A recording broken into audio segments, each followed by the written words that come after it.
back, everybody. How we Welcome, all doing welcome. today? All right.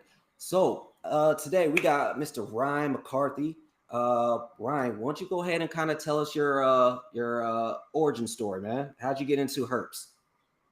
Yeah, so since a kid, I grew up with just a couple random reptiles here and there. Christmas, when I was about 10 or 11, I think I got bearded dragons for the first time.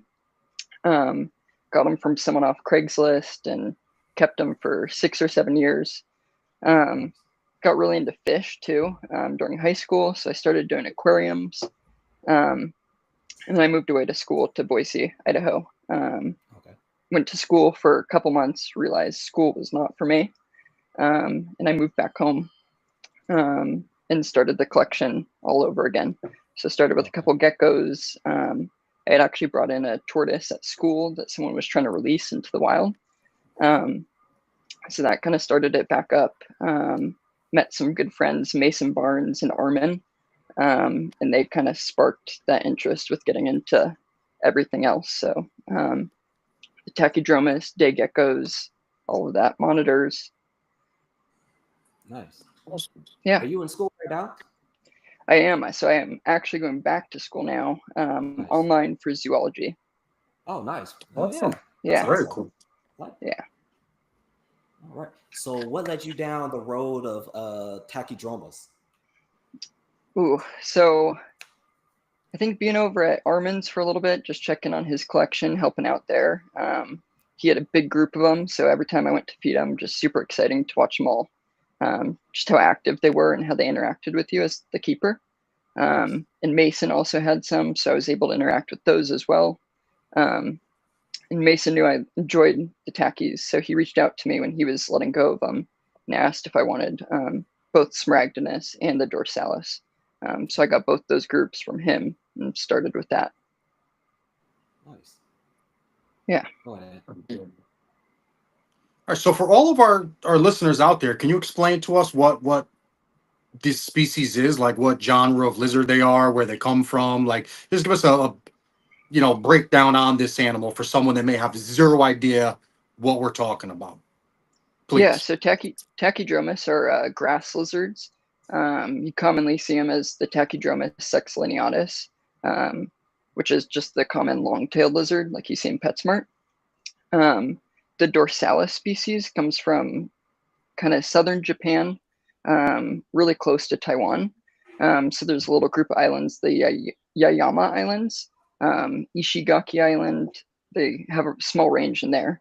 Um, so there's, I believe, 26 to 27 different species of them, All right. ranging all the way up north to Russia and down into those Asian countries, China, Taiwan, Japan, all that.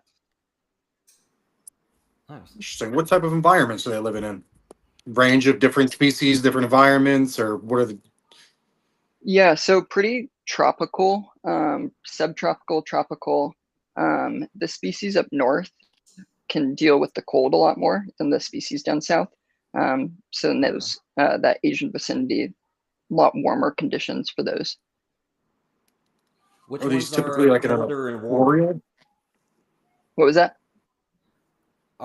Which ones are much colder, or which ones can you keep much cooler, and then which ones can you keep much a little bit more warmer?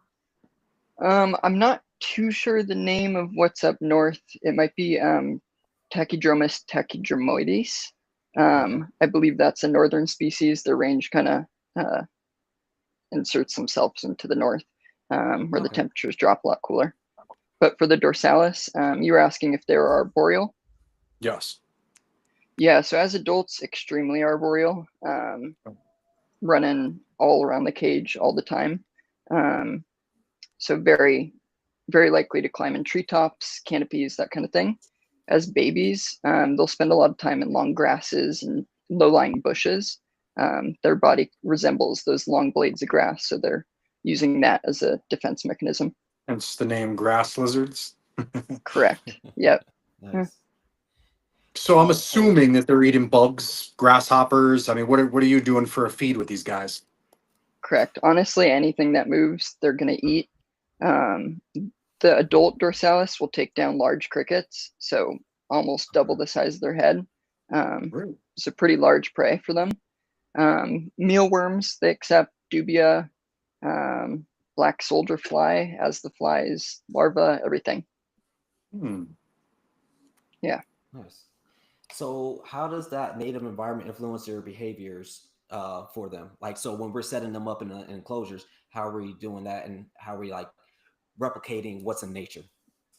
Yeah, so a lot of times they're going to be hiding in those long grasses, long leaves. So I pack the enclosure full of ferns and different types of pothos, just so they have lots of hiding places. Mhm. There's been a number of times where I've looked in and they're directly in front of me and I don't see them. Um, so they really like that coverage, the extra coverage, as well as Nice. branches to climb all over, that kind of thing. Yeah.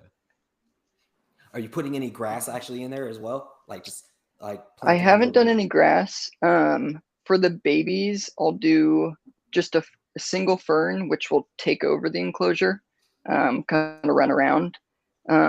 The adults, I want to get them into a little bit bigger of an enclosure eventually. And with Okay. that, the whole bottom I want covered in grass. Okay. Nice. Yeah, I Yeah. was just How big do wondering these because I guys just get? saw. Yeah. From tail to nose, probably about a foot to 15 inches, maybe. That's like an Nice. average size for all species. I mean, Yeah, I believe the Sex lineatus are the longest, have the longest tail. So they may be considered the longest species, but the species I mentioned earlier, the takydromoides, I believe it's called, um, they're a lot larger of a species of lizard for that genus. Um, I'm not sure the exact measurements of them, but a lot bulkier hmm. and longer than these. Okay. Nice. Yeah, So for like setting these up, right? Now for so let's start with the from a baby all the way to an adult. yeah. How are we setting these? How are we setting them up? Are you going straight like fully bioactive, or do you have to for the babies? Are you kind of going sterile until you feel a little bit more comfortable, then moving into a bio? Like, how are you doing with yours? Yeah, so the past season when I produced them, I was keeping them in like the 32-ounce deli cups, Okay. sphagnum moss on the bottom, and then a vented lid. I, from what I found, airflow is the biggest thing. Mhm. So if they remain super humid, they're going to crash on you. I've also noticed their tail will kind of start eating away at itself if they're too humid. So they just don't accept that high humidity. Okay. Um, the cups, they're able to find the food a lot easier. So I'll start them with some gecko diet, fruit flies, pinheads. They'll take down small mealworms and a little bit larger crickets as babies, but just keeping the food a little bit smaller, a little bit safer as their babies. Um, After a couple weeks, they'll either get moved into like an 8 by 8 by 12 or 12 by 12 by 18, and they can live in that for a couple months. The adults I have in 18/18/24s, but I'd like to get them in like a 2 by 2 by 4, so a little bit larger. Okay. Nice. Yeah. Nice. Go ahead, Ed. Is there any sexual dimorphism with these species? Can you easily tell the difference between males and females, or? So with the dorsalis, it's pretty difficult until they reach that sexual maturity. They start producing eggs, and the females just get massive. Um, they're pretty slender-bodied species, so they'll stay small majority of the time. So the males generally a lot smaller than the females. So that's the biggest indicator. For the other species I keep, the Smaragdinus, the males have like a brown lateral stripe running down their body, and the Yeah. females don't. So Okay. Nice. Nice. yeah. So for your like your substrate, what kind of like substrate are you using for them? Are you doing your own, or are you just like grabbing like repti soil or something like that? The reptile shop I go to in Orange County, Reptile Factory, they have a like an AVG mix. Okay. So I'll use that. A little bit extra sphagnum moss I'll throw in on the top layer with leaf litter. Okay. Um, and then I'll put pieces of cork bark just on top of that that they lay eggs under.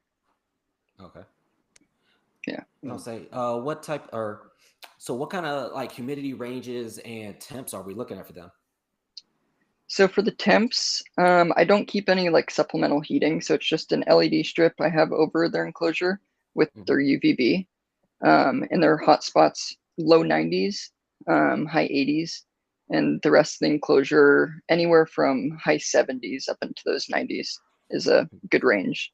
A little bit of a temp drop at night, getting down into those mid 70s is fine for them.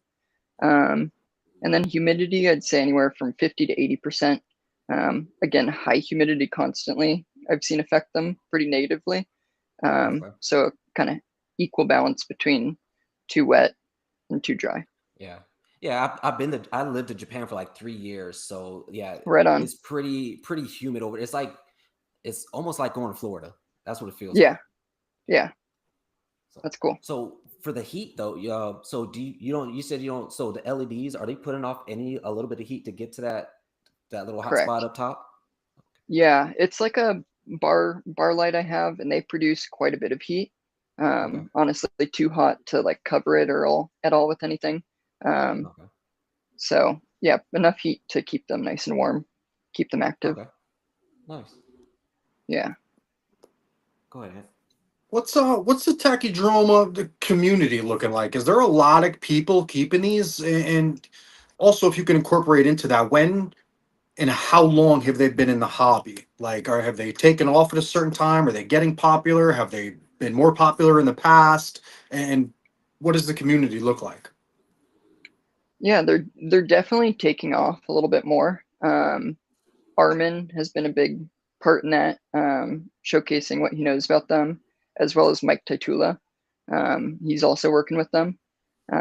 So I think more and more info that gets out about them and videos about them, how they respond to feedings, that kind of thing, the more popular they become. They've been in the hobby for quite some time, number of years. I'm not sure the exact time frame of that, but definitely picking up in popularity. Yeah. Awesome. Yeah, that's when I first noticed them. Was I was watching Mike Tatula, and I saw them things. I was like, look, these little mini monitors type of things. Like Yeah, from what I've seen, they have tons of personality. Have insane you amount of like personality. yeah, so they all kind of different from each other. Are they really as friendly as like Mike was saying? Like they'll Yes, like literally come up 100%, on you, chill on you, get 100%. food from you. Nice. Yeah, Yeah.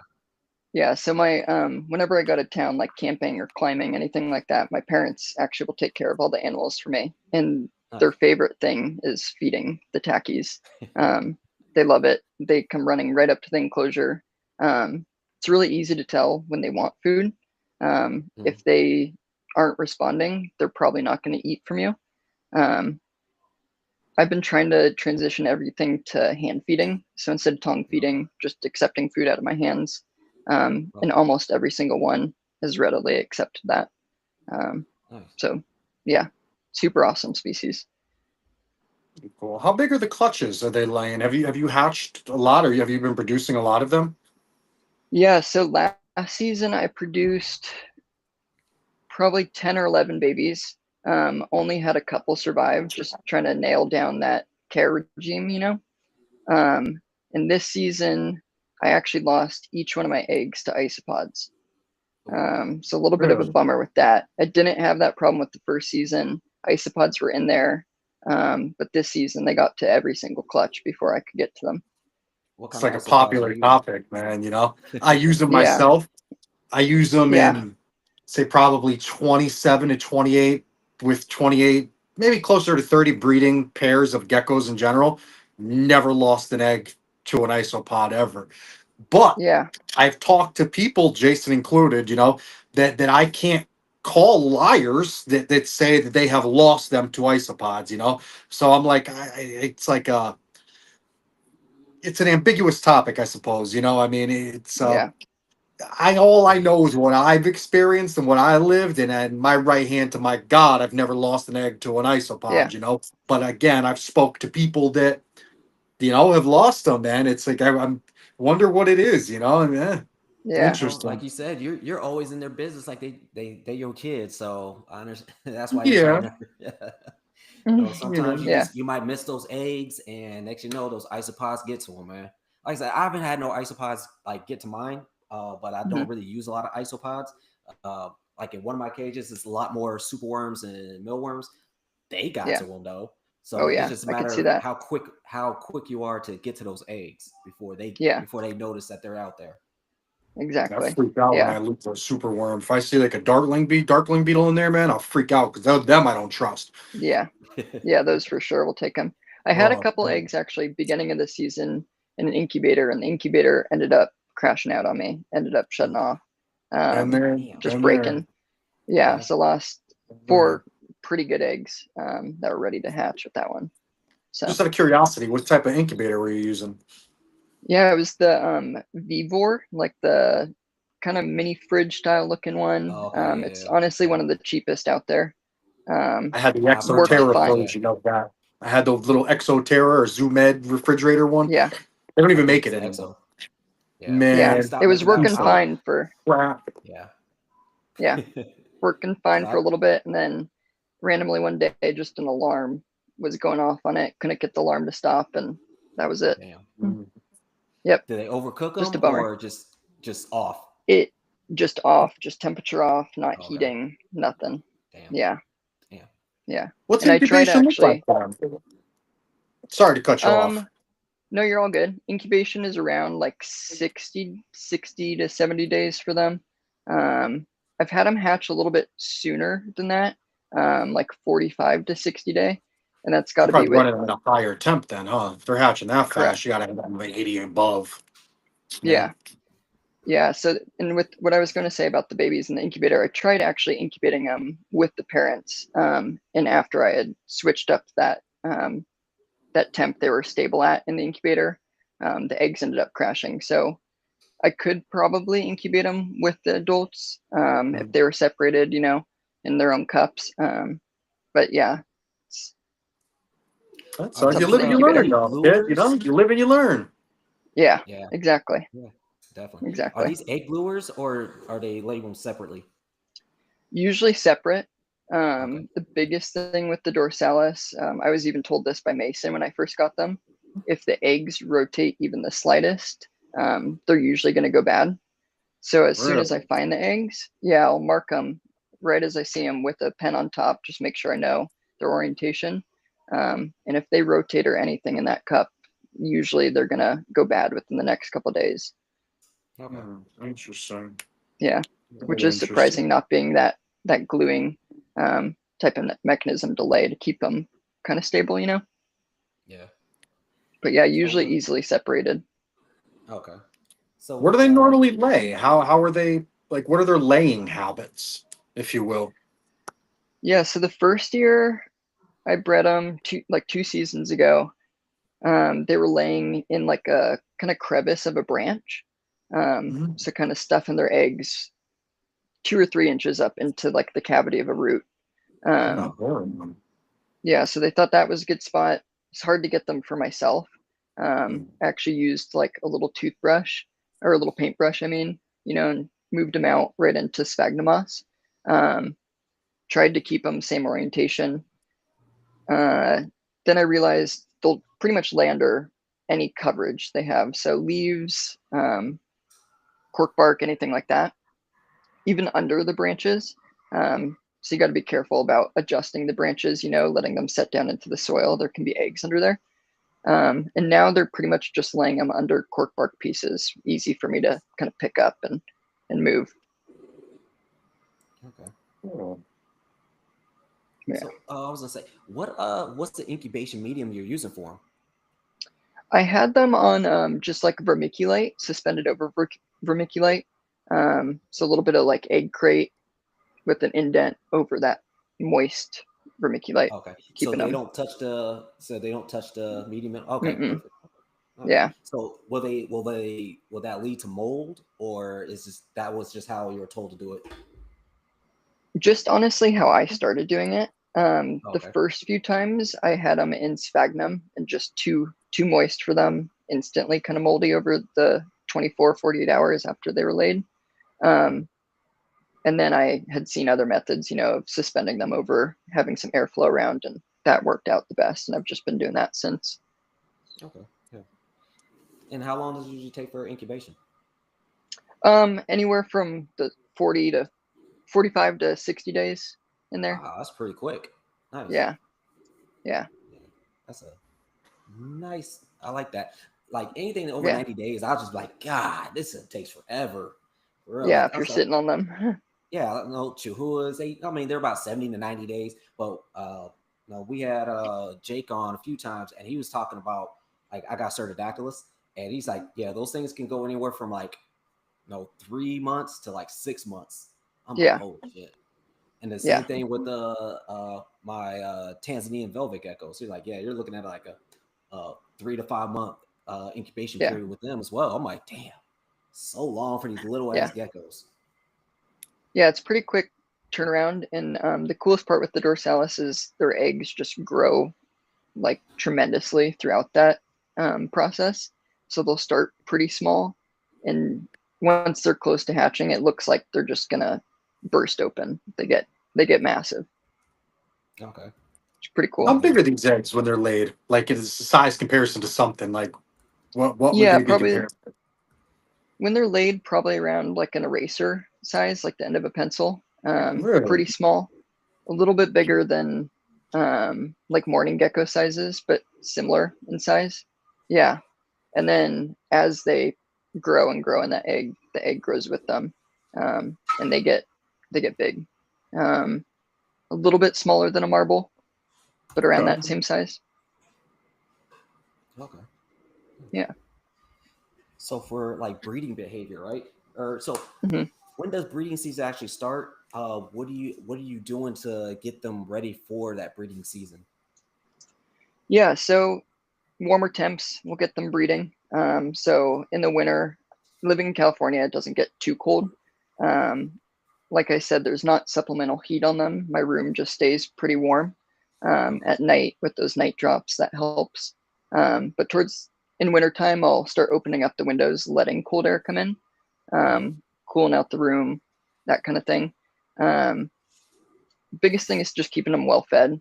Um, if they start slowing down on food, they're just not going to have enough energy to produce those eggs. I had some Smaragdinus, ended up passing away just from overproduction of eggs, is what I brought it down to. Right. Just not keeping up with nutrients, that kind of thing. Um, so just making sure that they're healthy going into the breeding season too. Well fed, good heat, everything like that. Mhm. So if we don't keep our rooms like you said, you keep your room warm, right? So Pretty warm, yeah. with someone that doesn't keep their rooms like that warm, would they need some over the top heat, like a 25-watt bulb or something? Yeah, I'd recommend some supplemental heat if they're like in your house where it drops a little bit in temp. They'll for sure appreciate that extra heat. They move around the enclosure all the day, so all day. So if they don't want to be in that heat, they're gonna move out of it. So just keep that heat gradient stable for them. Okay, cool. Yeah. Go ahead, Ant. What's your feeding and supplementation routine look like, if you will? Do you feed them on a set schedule? Do you supplement on a set schedule? Talk us through Um, what you do for nutrition. yeah. So majority of the other species I keep are day gecko species. So a lot of them are eating Pangea, Rapashi, that kind of thing. Um, they'll also all accept like mealworms, crickets, that kind of thing. I usually try to feed every other day. The Oh, dorsalis will accept food almost every day, though, if you give it to them. Um, like I was saying before, they'll show you they're not interested if they're not hungry. They won't accept food. Same with any other reptile. They're Pretty not much. interested. Yeah, they will let you know. But if they're hungry, if you're just walking by the enclosure, they're going to come up to the front, see what you're doing, wondering if you're coming to feed them.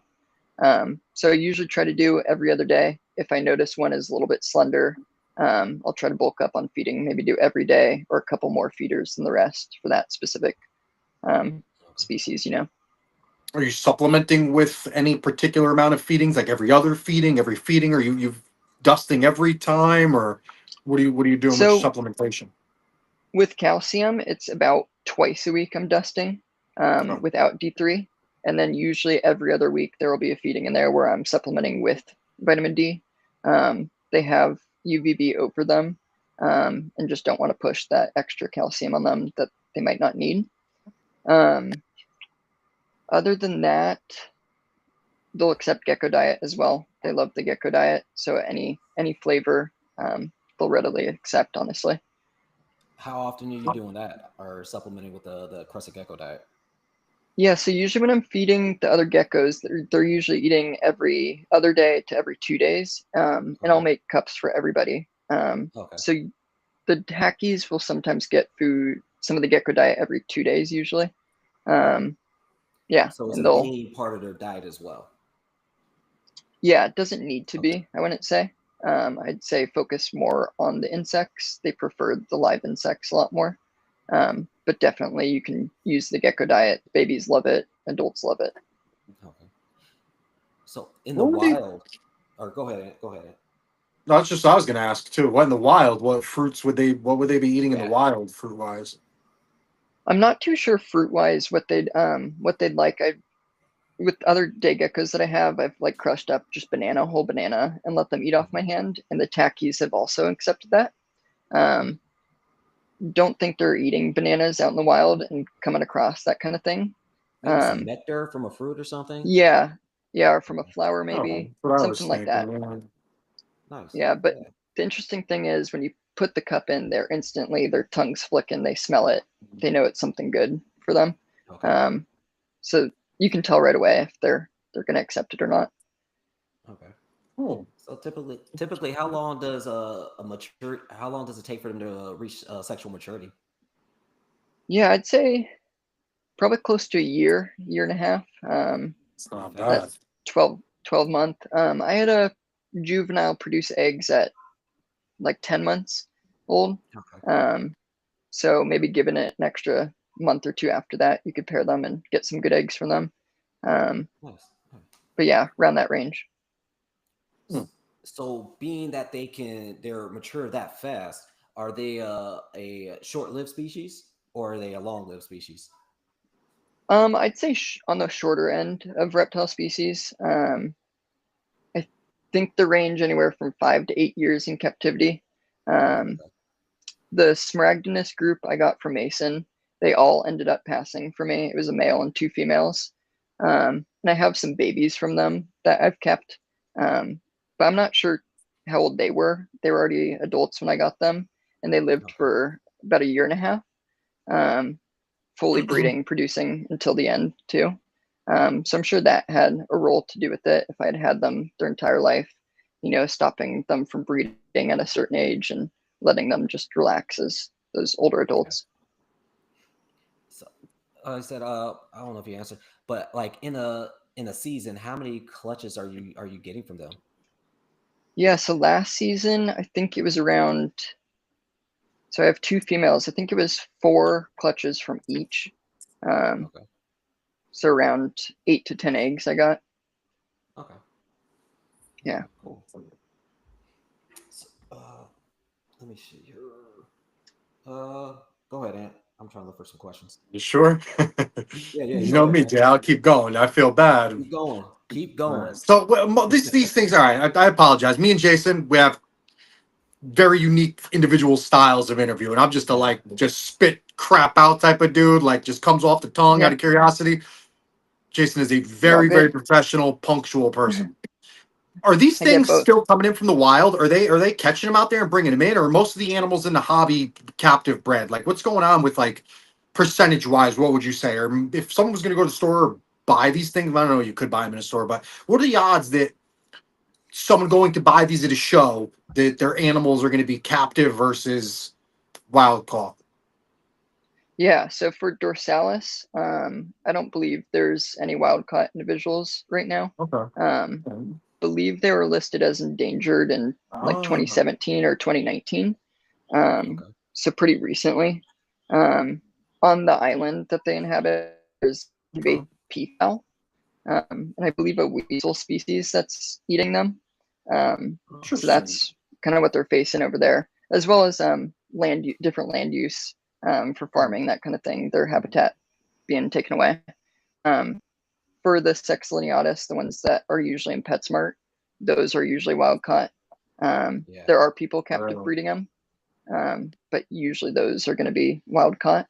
And then the Smaragdinus, I believe, are usually captive bred. Not too many wild caughts coming in. Yeah, I usually see those the Sexilianas ones, and they're always like between like $7 and like $10. I always see them in the Yeah. stores. I'm like, I want to get one, but then when you look at it, they're like so like they're on their last leg when they come over here. Yeah. Like They're they're that Yeah, they cheap. usually look. yeah, they look Yeah. bad. What do these things Yeah, typically they go usually look for? pretty beat Like up.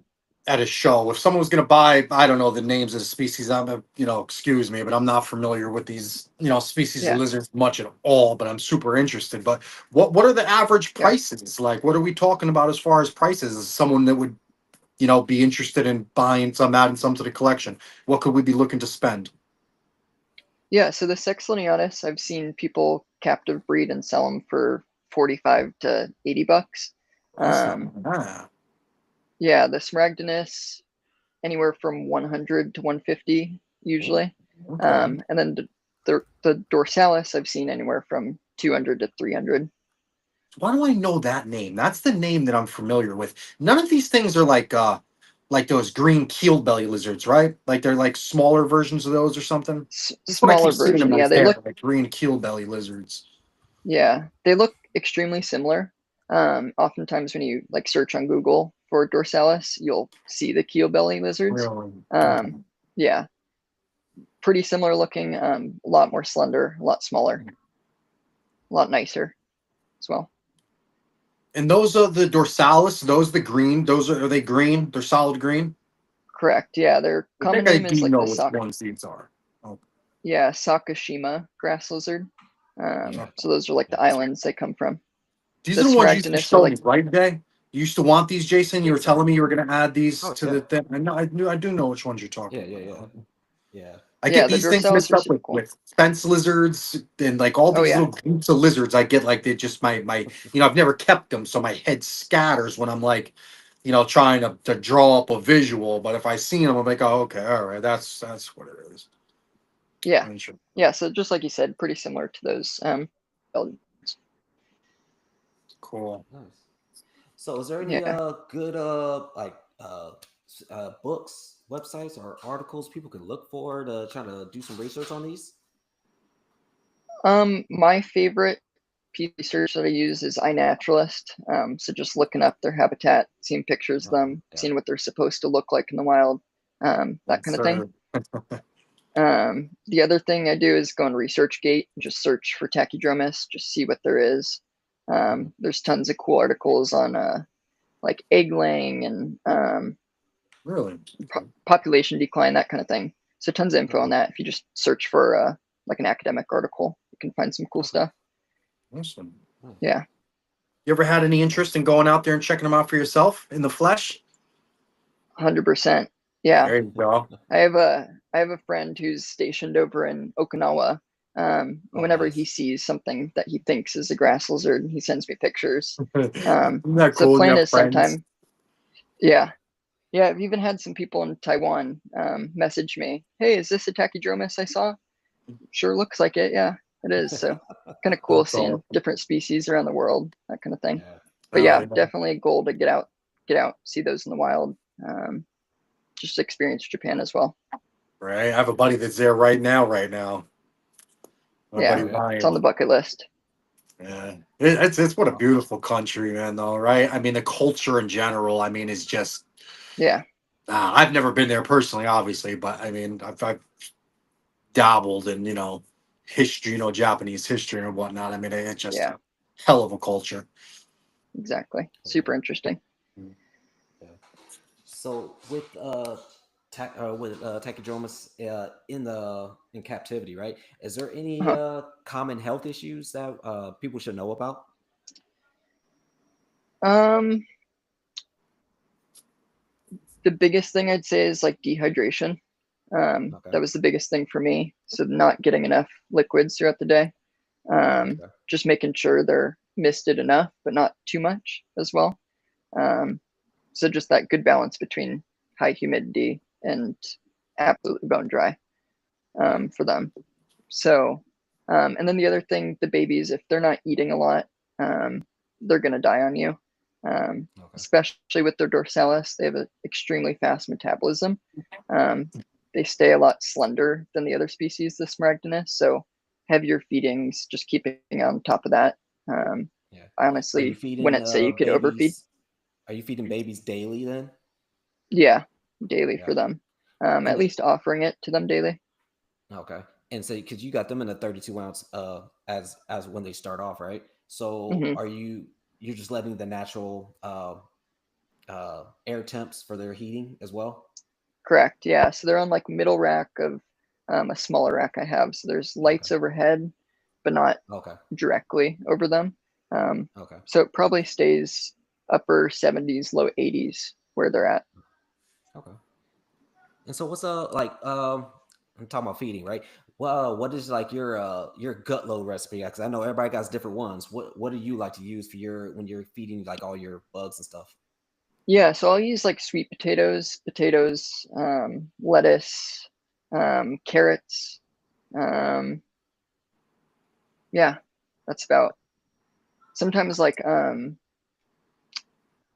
what do I like to throw in there? Other types of lettuce, honestly, just different types of greens for them Greens, yeah. is what it is. Yeah.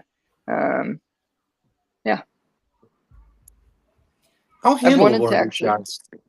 Oh, for the dorsalis, they're extremely handleable. really? Yeah, you can get them out and they're a little bit spazzy for a Mhm. couple of seconds trying to figure out what's going on. But as soon as they realize you're just interacting with them, they'll cruise around your body, up under your head, down onto your shoulder. Um, Cool. when you show them their enclosure, they'll run right back into the enclosure. Um, so yeah, rarely there's a time where Awesome. they get out and escape. It's usually with feedings is when they get out. If Mhm. they see something drop to the ground, they'll try to jump out and get it. Um, Usually not running out at me though. Cool. Yeah. Um, so actually, let's I want to kind of get into some of the zoology stuff. So, what made you actually want to go ahead and go into zoology? Because I know a lot of people like, oh man, I love animals, but don't want to actually do that stuff because they just know like, look, I need to like like with zoology, we already know. Well, not zoology, but just working with animals, it's not the best paying stuff, right? So you Correct. really gotta love that. You really have to love what you're doing to do that stuff. So, what made you Yeah. chose go down that path? Yeah. So originally, when I went to school, I'll back up a little bit. In high school, my path was to work in emergency medicine field. So I had done like an EMT program in high school, and went away to school for public health. Um, that was the closest kind of major I could get to emergency medicine. Um, and with public health, the classes with that, I realized it was a lot of food safety, water sanitation, that kind of thing, not what I was interested in. Mhm. Um, so I moved back, worked at a climbing gym I'd been at for years in high school and stuff, and decided I wanted to go back to school. I enjoy learning, not necessarily the school aspect, but I do enjoy learning new things. So I found an online program that kind of fit with my schedule, and just to dive into zoology, kind of see what I can do with that. Awesome. Oh, nice. Yeah, yeah, Education is power, man. For anybody out there listening, watching right now, man, don't ever let anybody try to talk you out of an education. If you have the opportunity to learn anything, learn. May not be a school setting. You may have a hard time absorbing certain information. Never at 41 years old, I promise you, one lesson and that I can live by and piece of advice that I could give anyone. Don't ever pass up on education, man. Learn everything and anything you can at all times. Oh yeah, definitely. yeah. I So once agree you with stop that. learning, you just I mean you're pretty much dead in the water. You know. Yeah, yeah. So what's Absolutely. um you said you got what species of Phelsuma do you have as well? So I keep the Hawaiian blues, Phelsuma laticata. Nice. Yeah, Um, yeah, I like I those. keep or ornata, the ornate day geckos, Okay. um, Sepadiana. Oh, those are my Uh, favorite. yeah, they're really pretty. Yeah. Um,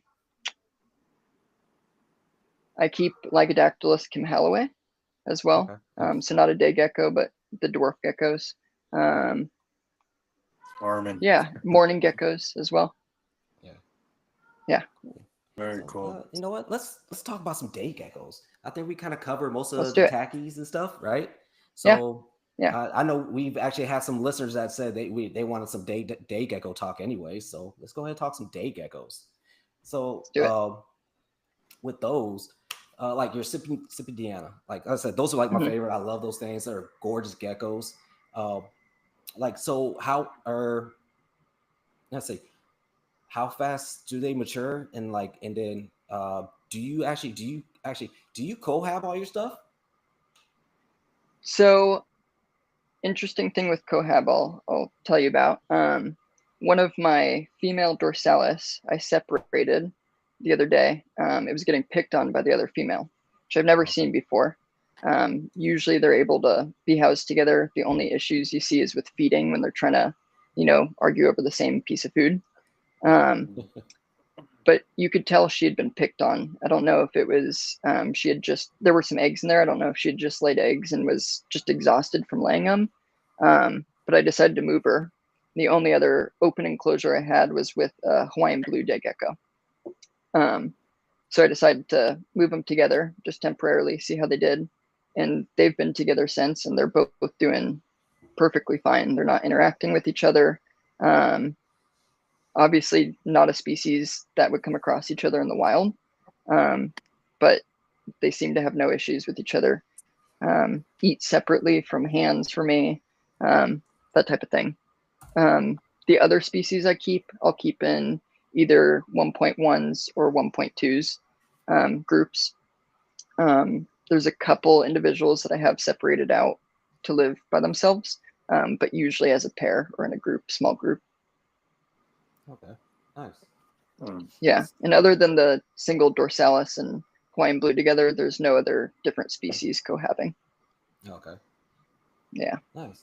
So with them, or because we already know they're egg gluers, so you gotta lay those eggs and or you pretty much have to wait for them things to come to hatch out. So Yeah. when they hatch out, like how fast are you snatching them up to put them up in somewhere else, or do the do the do the geckos try to eat those babies? Yeah, so the three species I'm producing right now, the ornatas, the Hawaiian blues, and then the Kimhalaway. The ornata, they'll eat their eggs as soon as eat the babies as soon as they come out of the egg. They'll wait for them. I believe it was Mason that actually told me they'll listen for the cracking of the egg and sit Oh outside wow. of it and The snatch the hell does baby as that soon as make it for a hatches. population in the Yeah. wild? Yeah, so I've been asked Right? that before. I believe, in the wild, they would lay eggs and probably move on. They wouldn't Yeah. lay where they're living, because you're right, their population would decline quickly if that were the case. Yeah. So with those, Interesting. as soon as those are laid, I go in with little, I don't even know what size deli cups, but tiny little deli cups and cover them with a piece of tape. So they'll Okay. hatch in that cup. The thing with that though is the parents, as soon as they hatch, still in that cup, they're trying to get them through the cup. So it's stressing the baby out, that kind of thing. Wow. So I've learned double cup when they're getting closer to hatching, so it keeps the Okay. parent a little bit further away from the actual cup. And then as well with the ornatas, they're extremely, extremely quick, the adults. So they'll come flying out at me if I'm in there for too long. So I just got to go in quick with like an index card behind the cup, pull the babies out real quick. But with the other two species, the Kimhalaway and the Hawaiian blues, they've found spots in their enclosures where I can't find the eggs at all. Not sure still where the eggs keep getting put. But every couple weeks, kind of with routine down, there's babies that appear. And for the most part, the parents leave them alone. If they're well fed that week, they won't touch them. But a few times with the Kimhalaway, I've had babies that I found without tails. They've gotten picked on. Okay. Yeah. So yeah, as soon as you can get in there and pull them, safer the better. Yeah. So the Kim Holloways, they're terrestrial or arboreal? Arboreal. Most of the time is spent kind of at the top of the enclosure is where I Okay. see them most. Yeah. Okay. They're pretty cool. Nice. Yeah. Pretty personable So too. there's They'll come right up to you. terrestrial day geckos. Is there a I could terrestrial bird? I thought there was one. I couldn't remember if it was. I thought there was like one or two, but I could be Yeah, there might mistaken. be a couple. I'm not sure either. Yeah, That'd be cool, that's I why I was just guess. I asking never because knew. yeah, because I mean Kim Yeah. Holloway's they're like tiny, right? Yeah, they're pretty similar in size to like the Williams eye, the Okay, neon blue gecko, you know. Yeah. So around the same size, pretty similar in care and stuff too. Yeah, I mean, Well, these guys. well, go ahead, Ant. No, I just don't Go know. I ahead. was wondering where they come from. Like, where's their natural range? Yeah, Yeah, like Tanzania. Oh, them too? They're from all of them, Tanzania? Yeah, I believe so. Oh, interesting. Yeah. all your day geckos are from Tanzania. No, so the Hawaiian blues I have like Hawaiian species. The ornatas, I'm honestly not too sure where the ornatas ranges. Somewhere tropical. But yeah, I'm not too sure on them. Yeah. Not a lot of people work with Ornata, right? Because I don't see them around No. that often. Yeah. So Yeah, what made you no. actually And want to get into those? Was it just the so rarity of it, or? yeah, I had seen him at Mason's before. And Mason does a good job of reaching out to me if he thinks I'm going to be interested in something. Okay. Sometimes can be dangerous for me because Oh he yeah, has some I cool feel the same stuff. way about Richie. Yeah. Yeah, he'll send the text, "Hey, before I post something, do you want to look at it?" So a lot of my collection has come from Mason, actually, the Hawaiian blues, the Ornata, Yeah. the Kim Halloways, the Takys. So he's reached out to me, and seeing him in his place and just what he's done with them makes me want to keep them as well, you know, work with them. So they're super cool species, super colorful, pretty much out all the time too. Cool. Yeah. Cool.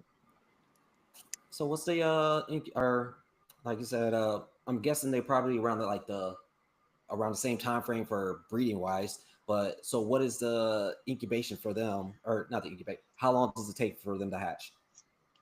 Yeah, so for like the Hawaiian blues, those I have probably every like 30 days. There's a clutch hatching in there. So Wow. they're pretty quick.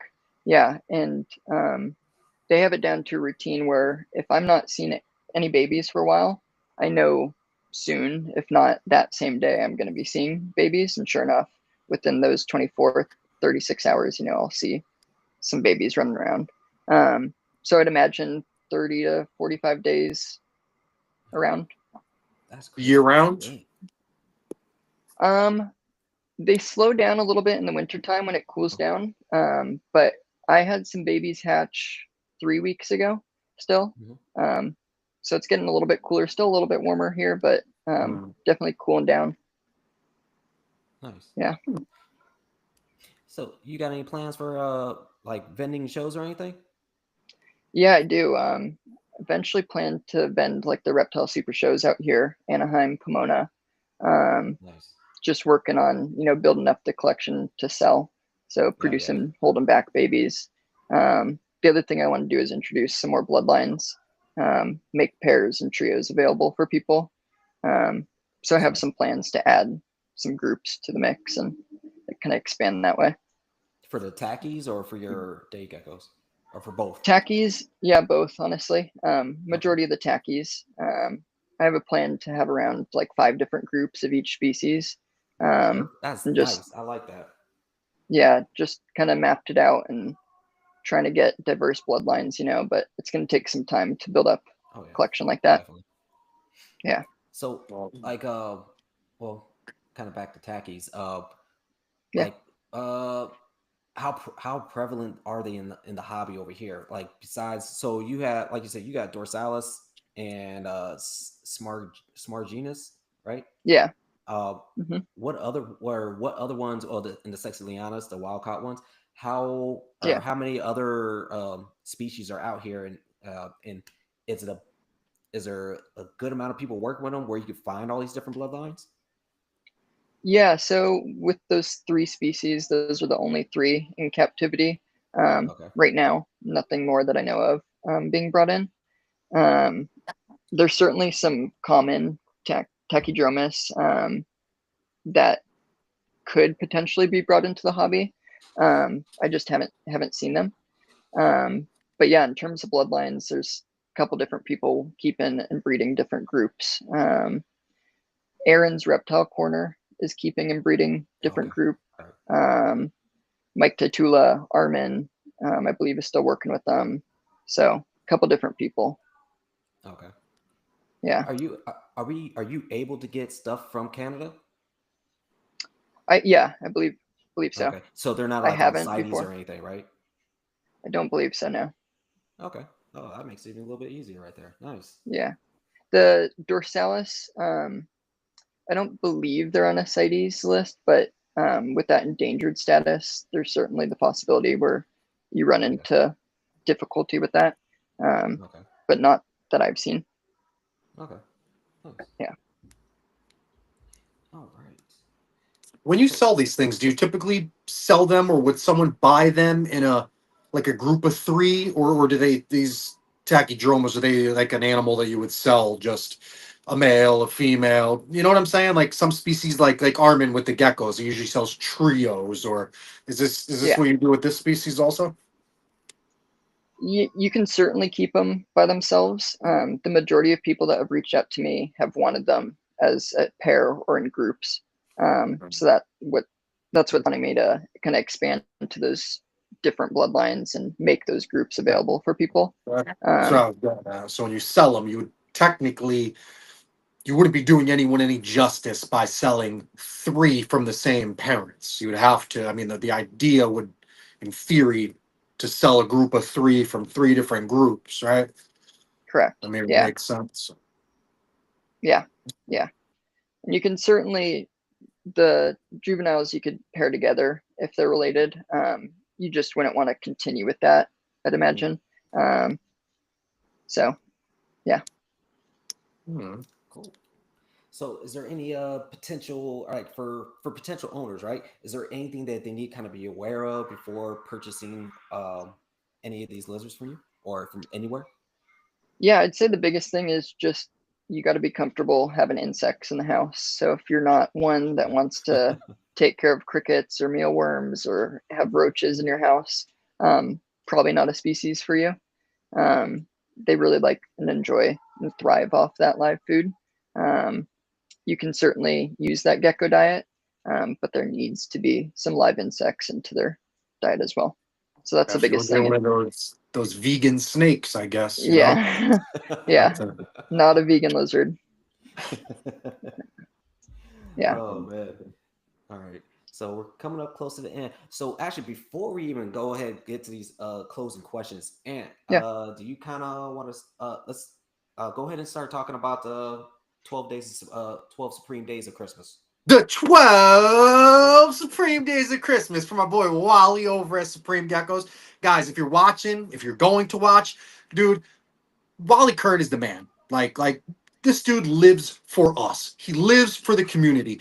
Every year for the last 13 years, this man has put together an event for all of us to come together. For people from all different circles, no matter what species you keep, no matter what you're interested in, no matter what part of the country you come from, what your religious beliefs are, your politics are. No, he don't give a crap. He puts this event together for us to come together as a community for the holiday, to donate, to win prizes, to shoot the shit with each other. He goes through a lot to put this event together for us. It doesn't cost you $1. You don't have to pay anything. You don't have to do anything other than watch the videos, follow the instructions.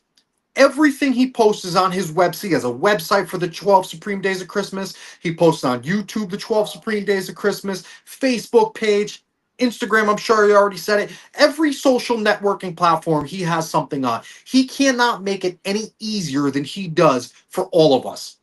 Again, it doesn't matter what you keep. It doesn't matter what part of the country you come from. Get involved, guys. Go over there. You'll see the schedule.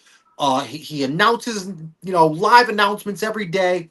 I mean, it's great, man. He has up to $60,000. I think it is over $60,000 of donations this year that he's collected from various donors, ourselves included. A lot of great people donated to this event.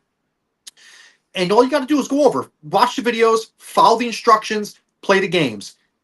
You can win up to what, Jay? 5 times a night. You can win up to almost like 5 prizes every single night. I'm talking about geckos to gecko food. He's got all types of gadgets and gadgets and electronics and care packages and t-shirts and merch of all types from all types of breeders and people in the hobby.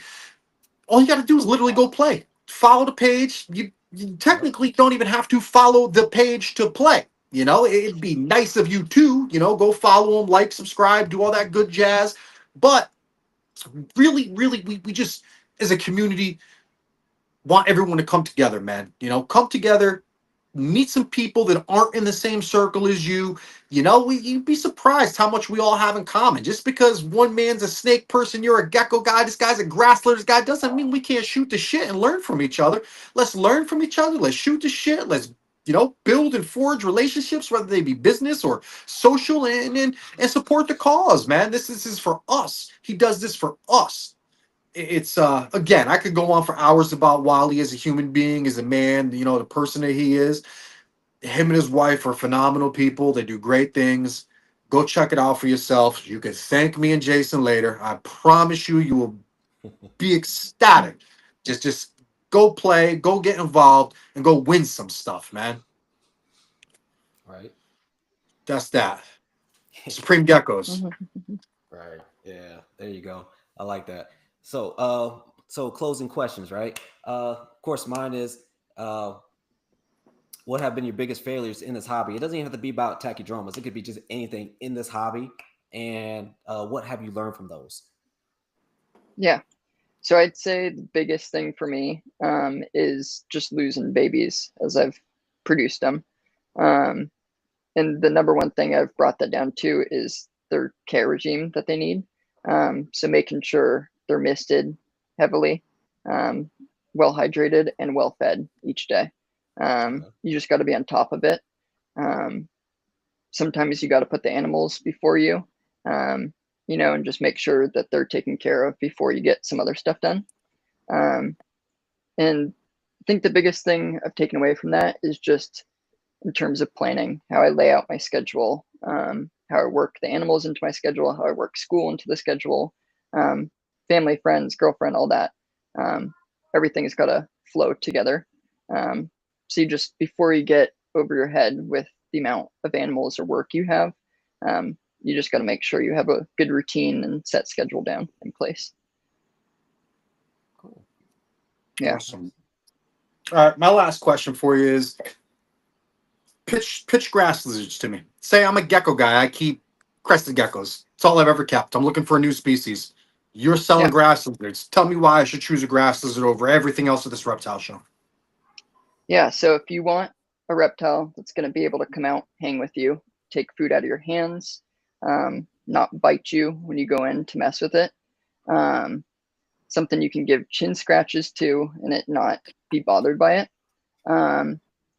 Similar to like an anole, but not necessarily a knoll you can hold all the time. They're not going to be readily accepting of that. But same environment, you can create a bioactive enclosure, something that displays well in a home, an office, that type of thing. And the lizard will put themselves on display for you. They'll hang out. They can come out with you, that kind of thing. So awesome. They're pretty cool. Yeah. Virtual high five, they're an brother. awesome species. Cool. Yeah, there you go. That's awesome. All right. I like people to do that, man. I like them to sell the species they're working with, man. I mean, in theory, you're trying to get an animal into someone's hands. The species isn't on their radar, man. You got to sell that species. Like it's you're working at Honda. Tell me why I should drive past Ford and come to Honda. You know, it's listen, we do this for you guys too. You know, we want to give you guys a platform to teach people about the species, but also sell yourselves, man. Sell yourself. Sell what you're working with. Sell, you know, sell the animal, man. You did a great job, dude. I appreciate you coming on, man. It was a blast talking to you. Keep learning. Honestly, don't stop. When you think you're done, flip to the next page, man. Keep learning. Appreciate it. All right, kid. Yeah. Thank you guys for having me again too. No problem. Absolutely. Hey, before you leave, where can everybody find you at? Yeah. So my Instagram is the Taky Lab, TheTakyLab. That's the only platform I use right now is just Instagram. Feel free to reach out on there. I'm not on Morph Market right now either. So if you have an interest in animals, you can reach out to me on DM there. We'll set it up. There you go, guys. You're looking for grass lizards, man. Boy, Ryan's the man. Check him out. Shoot him a message. Yep. And Appreciate then it. before we get out of here, so December 23rd, we're gonna be doing a live. It's not a Sunday. I think it's a Monday or something like that. What we're doing, we just want people to come on, talk 5 to 10 minutes, talk about what you're excited about for the upcoming year. It doesn't even have to be reptile related. It could be, hey, I'm about to buy a house. It could be whatever, Ryan. It could be, I'm about to graduate. Just something. Like if you want to come on, We don't want to hear 5 no to 10 minutes, relationship drama. yeah, no, something that you're excited about, not drama, right? Yeah. So if you guys want to come on, shoot me or shoot Ant a DM, so we could go ahead and get you the links for the times. We wanted to kind of be sporadic. We don't want everybody on at the same time because can't handle all that bandwidth at one time. So little by little, people come on, talk. Let's see what you're excited about, what's going on in your life that got you happy. And then we'll shoot the shit for a little bit, and then next person comes on. Like I said, I'll be posting that every Friday. I'll be having that on the post. Our buddy Matt will be on there as well, and he'll be posting as well. So it's a collaborative thing between the Gecko Exchange podcast and Not Another Reptile podcast. So come on, join in, let's have some fun. All Speaking right. of Not Another Reptile podcast, make sure you check my boy Matt out at Not Another Reptile podcast. Go check out my boys at Unbiased Gecko Talk podcast, and go check out Venom and Stogies, guys. These are great podcasts, great people, great content. Yeah. All right. On that note, everybody have a great night, great morning, great afternoon, wherever you're at, whatever you're doing. Or just don't go to bed. That too. All right. Everybody have a great night. We out. Later.